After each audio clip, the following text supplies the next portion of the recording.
Stéphanie et Alexandre ont ouvert leur commerce de fleurs de chanvre en mars 2021. Fin décembre, ils ont appris la mauvaise nouvelle.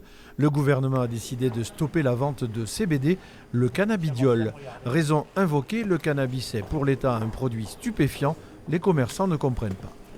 Il y a quand même une interdiction de vendre ça et donc on est obligé de s'y soumettre. Donc on perd 50% de notre chiffre d'affaires. En imaginant le pire, l'État maintient sa position. Oui. Qu'allez-vous faire ?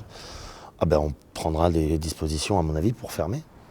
Fermé, certains l'ont déjà fait, comme ici, dans le centre-ville de Périgueux. Dans sa boutique, Nicolas ne cache pas son désarroi face à l'arrêté qui suspend ce commerce.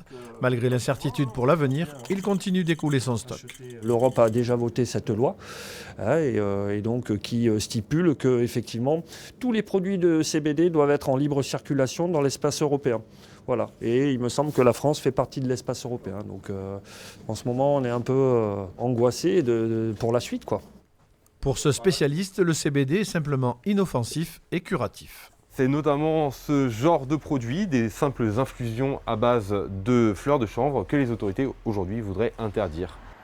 Déçue par la décision du gouvernement, la filière a décidé de contre-attaquer pour sauver les emplois des 1600 boutiques de France. Nous avons réagi très vite, notamment en faisant un recours en excès de pouvoir au Conseil d'État, avec un référé suspension, donc avec une notion d'urgence, et on espère obtenir cette semaine la suspension de cet arrêté, parce qu'il est entaché de nombreuses illégalités. Thérapeutique pour les vendeurs, dangereux pour les autorités françaises. Le Conseil d'État rendra sa décision sur l'usage du CBD dans les prochains jours.